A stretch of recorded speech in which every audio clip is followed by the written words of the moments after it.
1. Le journal de 7h sur Europe 1. Thomas Schnell, bonjour Thomas. Bonjour Dimitri, bonjour à tous. Et on commence avec l'image forte du week-end, de la boue lancée au visage du roi d'Espagne. Situation inédite dans l'histoire de la monarchie espagnole, alors que les plaies des inondations de la semaine dernière restent encore béantes.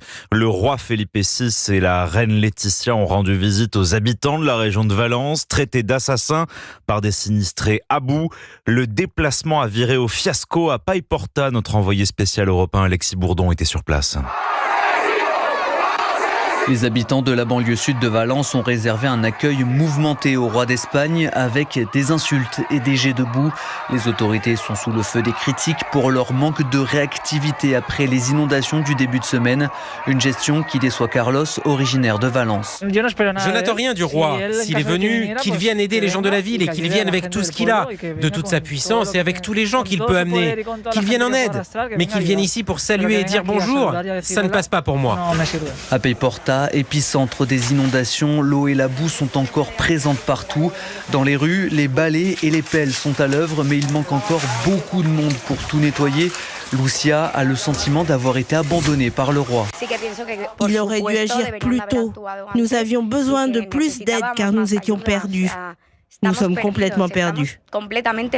En réaction, le gouvernement espagnol a annoncé l'arrivée d'un navire amphibie de la marine comprenant des blocs opératoires et transportant des hélicoptères. Paiporta, Alexis Bourdon, Europe 1. Et l'angoisse continue puisqu'hier, en fin d'après-midi, le littoral du sud de Valence a été placé en vigilance rouge pendant quelques heures en raison des fortes intempéries.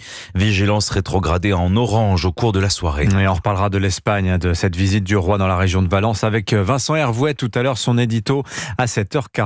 Retour en France, un tireur est toujours en fuite ce matin dans la Drôme, soupçonné d'être à l'origine de la mort de Nicolas. Ce jeune de 22 ans a été tué alors qu'il faisait la queue devant une boîte de nuit le soir d'Halloween près de Valence, pris par erreur pour un vigile, selon la piste privilégiée par les enquêteurs. Un drame qui fait écho à la mort de Thomas à Crépol. Rappelez-vous, il y a presque un an, les deux jeunes appartenaient au même club de rugby de Romans-Péage. Pendant ce temps, le gouvernement martèle un message de fermeté à l'égard des narcotrafiquants de Rennes, de Grenoble, de Valence. En fin de semaine dernière, c'est un ado de 15 ans qui est mort dans une fusillade à Poitiers. Le suspect, toujours en fuite, est bien connu des services de police, mais l'avocate de la famille du jeune Anis décédé l'assure, il n'est qu'une victime collatérale. C'était un garçon hyper gentil, qui n'avait rien à voir avec la délinquance. C'est une victime collatérale. Il habite à 200 mètres du restaurant où les faits ont eu lieu. C'était la fête d'Halloween et beaucoup de gens étaient là, beaucoup d'enfants et de parents. Il se trouvait à acheter un sandwich et à être avec ses copains. Rien d'anormal. Il a le droit de sortir, de pouvoir manger et rentrer chez lui. Ça n'a aucun lien avec un quelconque trafic de stupéfiants. Il était scolarisé en première à Saint-Jean-de-Compostelle. Il faisait de la natation, du foot. Vous savez, la maman, elle n'attend rien du tout. Elle a perdu tout ce qu'elle aimait. Si j'ai fait cette déclaration, c'est simplement pour qu'on la laisse en paix et qu'on arrête de dire des choses qui ne sont pas vraies et qu'on ne salisse pas la mémoire de son garçon. C'était son enfant unique. C'est une femme qui travaille. Elle se lève tous les jours pour aller bosser. C'est des gens bien. La maman d'Anis, elle fait confiance à la justice. Elle fait confiance aux policiers pour qu'ils retrouvent la personne qui a tué son fils. Maître Yasmina Djoudi, jointe pour Europe 1 par Stéphane Place. Alors après avoir asséné les risques de mexicanisation de la France, Bruno Retailleau veut montrer la concrétisation en actes. Cela passera par un réarmement législatif selon le ministre de l'Intérieur. Il milite notamment pour la création d'un parquet dédié, un sujet qu'évoquera le garde des Sceaux avec des sénateurs ce lundi. Les parlementaires avaient mené une commission contre les narcotrafics. William Molinier, notre spécialiste européen du sujet, avait été auditionné. Alors William, quelles sont les propositions phares du rapport ? Ils font d'abord un constat, celui d'une France submergée par le trafic de drogue, tant dans les métropoles que dans les villes moyennes et jusque dans les campagnes. Il faut un sursaut, écrivent les membres du Palais du Luxembourg. Ce dernier juge sévèrement les opérations Place Nette du précédent locataire de la place Beauvau, Gérald Darmanin. Un bilan qualifié de décevant, tacle-t-il. Il faut au contraire, préconisent les sénateurs, lutter contre les flux financiers, taper les narcotrafiquants au portefeuille, saisir les comptes en banque, les voitures et les villas avec un outil, créer un parquet national anti-stupéfiants sur le modèle du parquet antiterroriste. Ce serait le chef de file de la lutte contre les réseaux de drogue. Depuis, cette proposition a évolué. Elle a été élargie à l'ensemble de la criminalité organisée. Une proposition de loi pourrait être débattue au Sénat au plus tard au début de l'année prochaine. Le ministre de l'Intérieur, Bruno Retailleau, veut y croire. Il martèle à ses interlocuteurs qu'un consensus politique peut être trouvé à l'Assemblée nationale sur ce sujet de la lutte contre les réseaux criminels.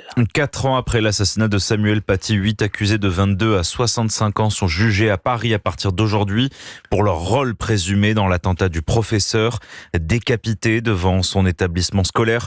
Ils sont accusés d'avoir mené une campagne de cyberharcèlement contre Samuel Paty sur la base d'une rumeur mensongère. Vous écoutez Europe 1 matin, il est 7h06. Et nous partons aux États-Unis. Suspense maximal à la veille de la présidentielle. Donald Trump agite déjà la menace de l'élection volée. Kamala Harris espère la mobilisation des électrices. Malgré un week-end très intense, en meeting et en passe d'armes, les candidats sont au coude à coude. Caroline Baudry, vous êtes notre envoyée spéciale Europe 1 aux États-Unis. Bonjour. Bonjour Thomas, bonjour à tous. Caroline, que nous apprennent les derniers sondages ?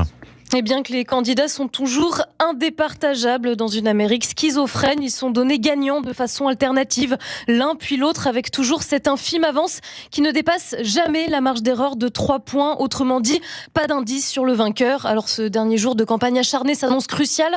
Harris tiendra au moins 3 meetings en Pennsylvanie, Trump 5 dans 4 États clés. Après un week-end délirant où leurs avions se sont d'ailleurs croisés sur le tarmac en Caroline du Nord.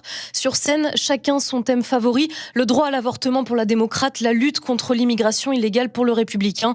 Les insultes fusent des deux côtés et Donald Trump a franchi un nouveau cap dans la violence verbale en déclarant hier que si les journalistes présents devant lui se faisaient tirer dessus, cela ne le dérangerait pas.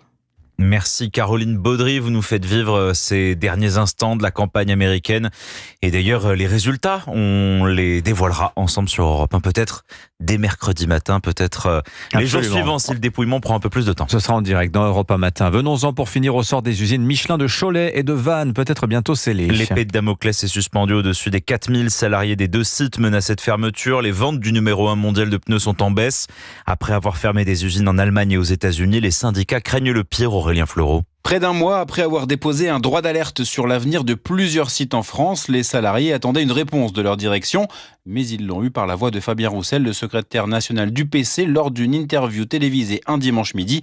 Pas de quoi apaiser une situation déjà tendue puisque les difficultés sur les sites de Cholet et de Vannes ne sont pas nouvelles, rappelle José Tarantini, délégué syndical central CFE-CGC, majoritaire chez Michelin. On ne sera pas surpris quand cette confirmation va arriver, on sera extrêmement en colère, surtout de l'attitude de l'employeur qui a tout simplement méprisé les salariés parce que ça fait des mois et des mois qu'on tire la sonnette d'alarme. Il y a à Cholet des salariés qui sont en détresse depuis des mois, voire des années. Et si une fermeture n'est pas d'actualité, les salariés de l'usine de Blavoisie en Haute-Loire viennent d'apprendre que débutera dans quelques jours une période de 6 semaines de chômage partiel faute de commandes. Le groupe Michelin ne commente pas. Les annonces officielles devraient tomber jeudi, mais les plus de 1300 salariés concernés à Cholet et à Vannes ne se font plus guère d'illusions. Et puis un mot de Formule 1, c'est une première, 2 Français sur le podium, c'est du jamais vu depuis 27 ans. Esteban Ocon et Pierre Gasly, coéquipier chez Alpine, terminent 2e et 3e du Grand Prix de Sao Paulo derrière